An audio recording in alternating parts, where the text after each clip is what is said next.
what we do here is bringing Linux to you. Hey guys, Max here with EGTechs, and I'm going to show you how to add a swap file to Ubuntu. So let's give this a go, and I'll see you on the terminal. Alrighty, as you can see, I am logged into my Ubuntu droplet. First things first, we are going to check if we have swap even on this device. So to check for swap, you can simply use the command sudo swap on -- show, and it shouldn't show anything if you don't have swap. It should just give no output. To verify, we can use free-h, and as you can see, it's going to show you that I have basically about a ½ gig of memory, and I have 0 swap total used and free. Now that we have verified that there is no active swap and that there is no swap available, we need to pre-allocate a swap file so that we can enable that as swap. So to do that, you use the command sudo allocate-l, and then at this point in the command, you can change the size. You can do 1 gig, 2 gig, which I'm going to do. You could even do 18 gigs, 30 gigs, you know, whatever you have space for or necessarily want or need at this moment in time. You can make that the size of the file right here. Now, after this area in the command, it's going to be where the file is placed and the name of it. I'm going to put it in the root directory. You can put it wherever else you want, and I'm also going to name it swap file. You could name it swap, you could name it, you know, whatever you want, but just for simplicity's sake, in the root directory and swap file, so it's easy to find and I know exactly what it is when I'm looking for it and when I see it. So when you have that command in, press enter. It has now created a 2 gigabyte file named swap file in the root directory. We can verify that with ls -lh and then swap file. And as you can see, root has read-write permissions. Everyone else has read. It's owned by root. It's 2 gigs in size. Made today. Swap file in the root directory. Now that we've verified it, before we can enable it and mark it as swap, we need to change the permissions on this file. We cannot have it so everyone else can read it. We want it so only root can read it and write to it.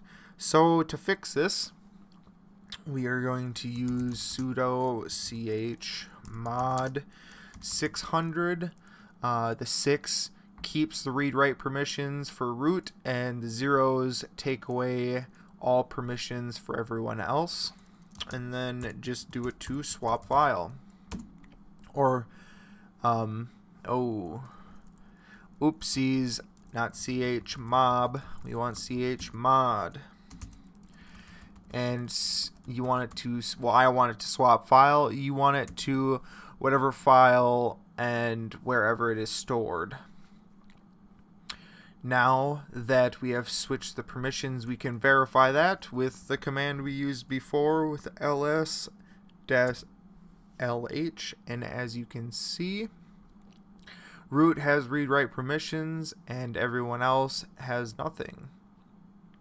Now, before we can enable it as swap, we need to make swap. So we need to make this file a swap file. So to do that, do sudo make swap and then swap file.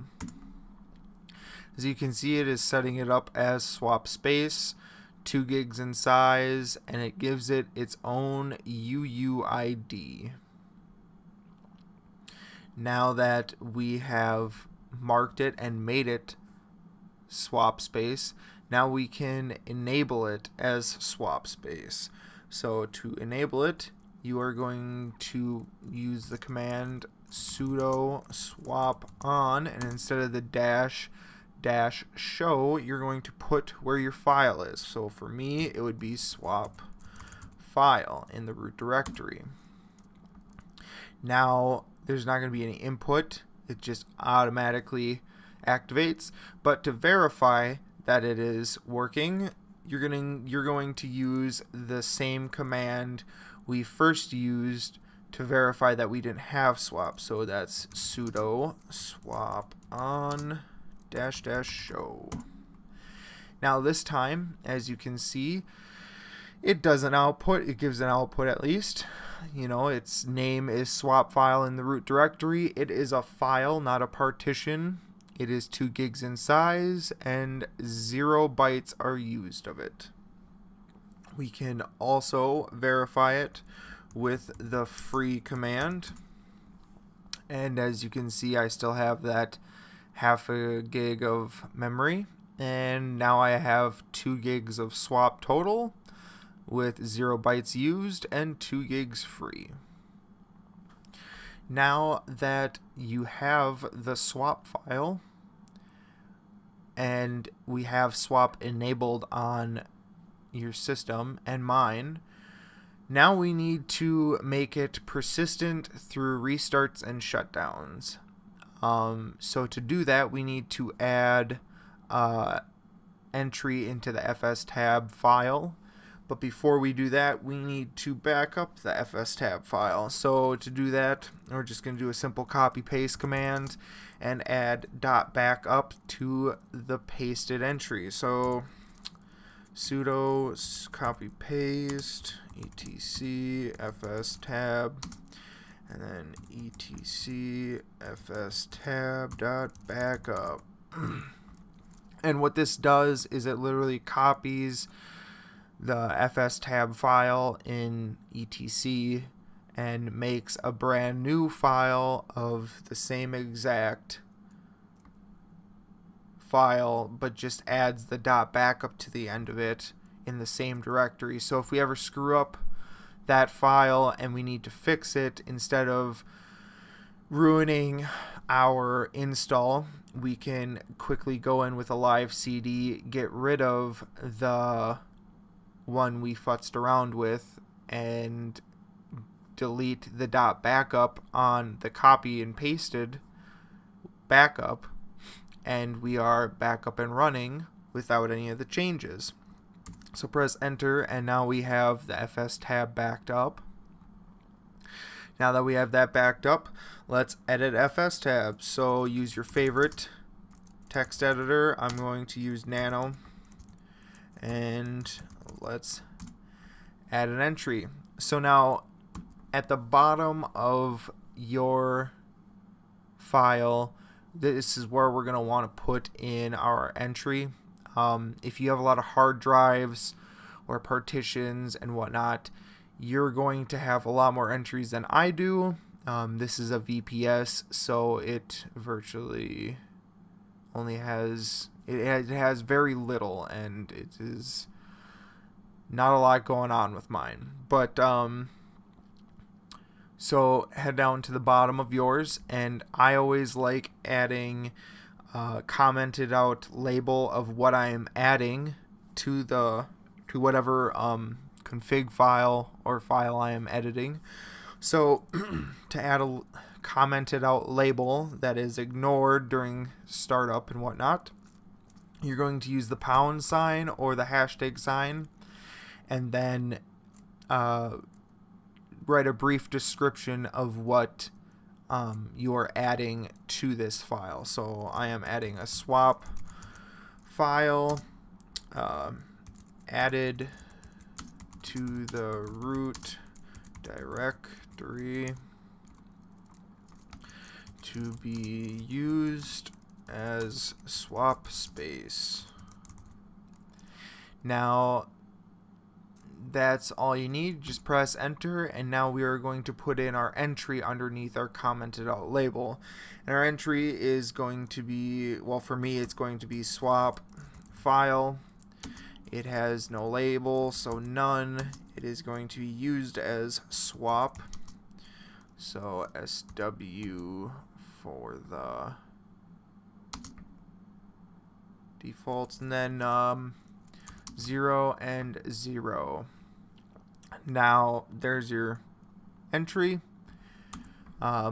We can exit and save.